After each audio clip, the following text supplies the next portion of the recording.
नमस्कार, आप देख रहे हैं खबर 100 में हूं आपके साथ राहुल मौर्य।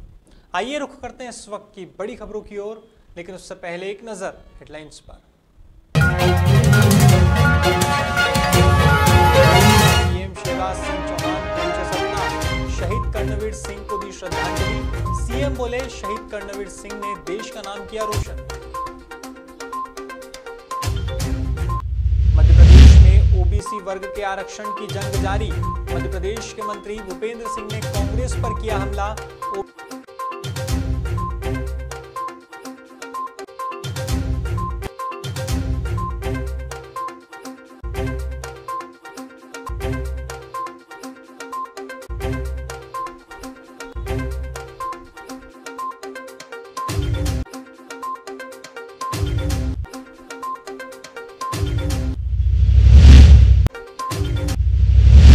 इंदौर में शादीशुदा महिला का इश्क चढ़ा परवान। 13 साल छोटे प्रेमी के साथ घर से हुई फरार।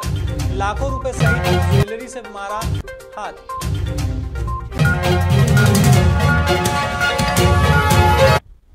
शुक्रवार को मध्य प्रदेश के मुख्यमंत्री शिवराज सिंह चौहान सतना पहुंचे हैं। यहां जिले के दलदल गांव पहुंचकर शहीद कर्णवीर सिंह को श्रद्धा सुमन अर्पित किए हैं। इस मौके पर उन्होंने कहा कि कर्णवीर सिंह ने मध्य प्रदेश ही नहीं बल्कि पूरे देश का नाम रोशन किया है। उनके परिवार को 1 करोड़ रुपए की सम्मान निधि और शहीद के भाई को सरकारी सेवा में नौकरी दी जाएगी। इतना ही नहीं, उनकी स्मृति में गांव में एक स्मारक भी बनाया जाएगा।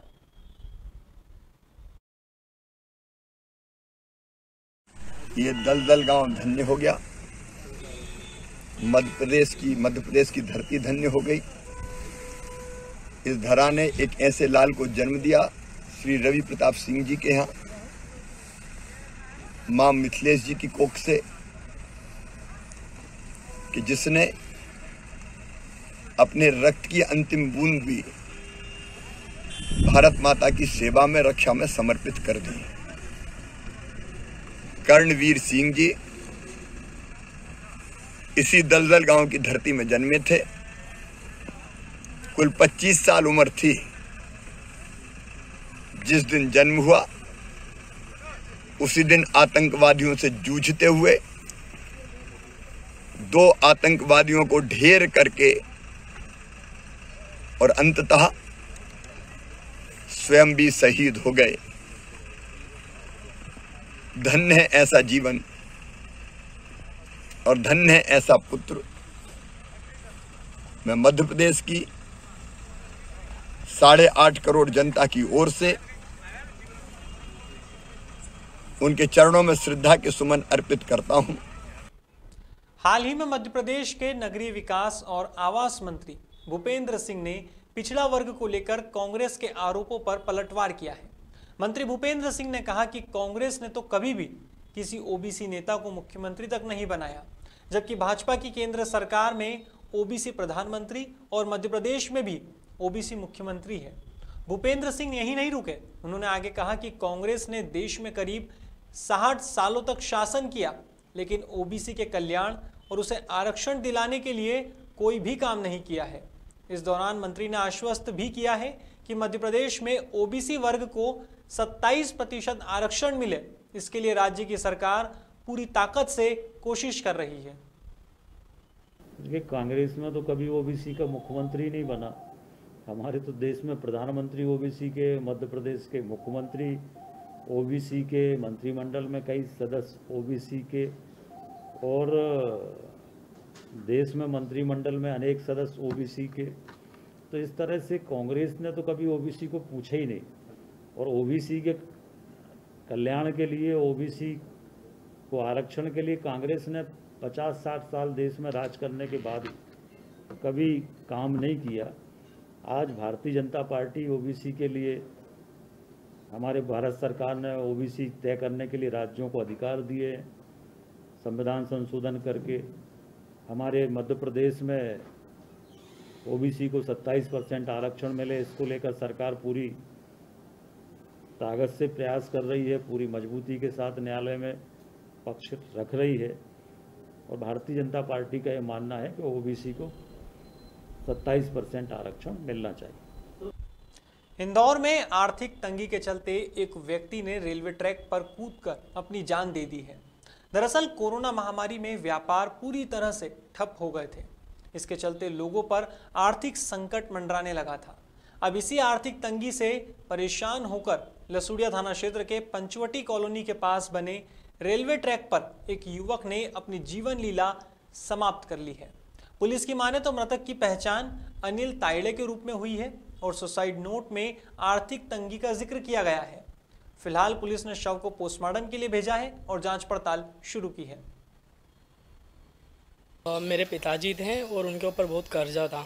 कर्जे के कारण उनको आए दिन है ना सब परेशान करते थे कर्जे के लिए। और अभी भी 6 मंथ पहले मेरे मम्मी शांत हुए थे, उनके लिए भी बहुत आवेदन लगाए मैंने, सब दूर घुमा, नगर निगम भी गया था पर किसी ने हेल्प नहीं करी। और अब मैं एक छोटी सी मेरी बहन है 14 साल की, वो अकेली है और मेरी मम्मी भी चले गए हैं और पापा भी नहीं। अब बताइए मैं क्या कर सकता हूँ। और उसके बाद में अब कर्जे वाले वापस मुझसे कर्जा मांगेंगे, मैं कहाँ से दूंगा अब अकेले। 2 लाख रुपए सब अलग अलग है, मतलब परिचित ही थे और कर्जे वाले भी है, जैसे खजाना साइड रहते हैं। बाकी कुछ स्कूल से पैसा लिया था मम्मी ने, वो भी मुझे ही देना है। अब मैं कहाँ से दूंगा अकेले। पापा की उम्र 52 साल थी और नगर निगम का ही काम करते थे वो, पर प्राइवेट करते थे।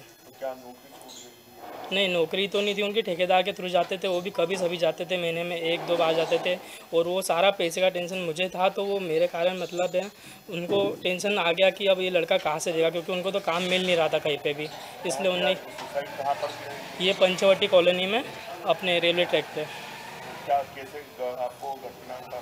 हमें तो सुबह जब ट्रेन घर के सामने रुकी, घर के जस्ट सामने ट्रैक है, तो वहाँ पर लोग जमा थे, तो नीचे वाले आंटी ने बताया हमको कि कोई वहाँ पर है।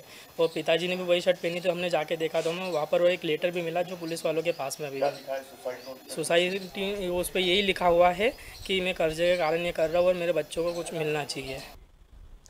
दीपावली के पहले यात्रियों को उज्जैन फतेहाबाद ट्रेन चलने की खुशखबरी मिल सकती है।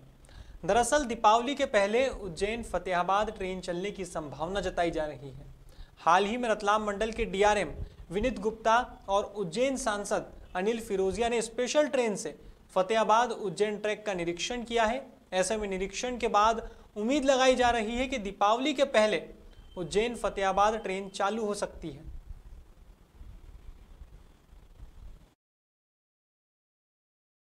लाने की सारी तैयारियां पूरी हो चुकी हैं और जल्द ही जल्द इसका उद्घाटन किया जाएगा। सर फिर कितना समय लगेगा? जहाँ तक समय की बात है, ये हो सकता है कि 1 हफ्ते में ही हो जाए, हो सकता है 10-12 दिन में हो जाए। इंदौर में 45 साल की शादीशुदा महिला अपने 32 साल के प्रेमी के साथ हुई फरार। घर से 47 लाख रुपए और जेवरात भी ले उड़ी। दरअसल इंदौर के हाजी कॉलोनी से एक महिला के लापता होने का सनसनीखेज मामला सामने आया है। बताया जा रहा है कि महिला अपने घर से करीब 8 दिनों से लापता है। पति की शिकायत पर पुलिस ने गुमशुदगी की रिपोर्ट भी दर्ज की है। पुलिस की माने तो महिला का ससुराल और मायका पक्ष करोड़ों की जमीन के मालिक है। दोनों परिवार के बीच अच्छे संबंध हैं, लेकिन अब हाल ही में उक्त महिला का रिक्शा चालक के साथ प्रेम प्रसंग सामने आया है। इस खबर के सामने आते ही सभी लोग चिंतित हैं और सभी ने इस खबर को हिला दिया है। अब पुलिस दोनों ही फरार प्रेमियों की तलाश कर रही है। थाना खजराना में गुमशुदगी कायम है उक्त महिला के संबंध में और उसकी हम लोग जांच कर रहे हैं। पति के द्वारा बताया गया कि कुछ नकदी रकम भी वो लेके गई है घर से। उस संबंध में भी जांच जारी है और उनकी तलाश कर रहे हैं। महिला के सामने आने पर ही वस्तु स्थिति जो है स्पष्ट हो पाएगी। सर इस तरह के मामले में कौन सा अपराध पंजीकृत किया जाता है? किस तरह? नहीं, अभी तो गुमशुदगी दर्ज है महिला की, चूँकि महिला बालिग है, वयस्क है और उसके आने पर उसके जो कथन लिए जाएंगे और उसकी जो है बारीकी से जांच की जाएगी, तब जाके पता चलेगा कि वो सही बोल रही है या झूठ बोल रही है और इसके पीछे क्या कारण है। सर किस का चीज़ का जो है व्यापार करता है, ये पैसा इतना ज़्यादा कैश का इस तरह से? वो उनका कहना है कुछ उन्होंने प्रॉपर्टी अपनी बेची थी, पुश्तैनी प्रॉपर्टी, और उसका जो उनका बस पैसा आया था, तो चूँकि महिला के आधिपत्य में था, वो उनकी पत्नी थी, तो उन्हीं के पास वो पैसा रखा रहता था और उसी में से वो पैसा लेकर गई है। तो क्या शंका क्या पति अपनी वाइफ पे ही जता है? हाँ, उनका कहना है पत्नी ही गई है और वो साथ में किसी ऑटो चालक का भी नाम बता रहे हैं कि जो उसके साथ संभवतः गया है, तो उसकी हम लोग तलाश कर रहे हैं।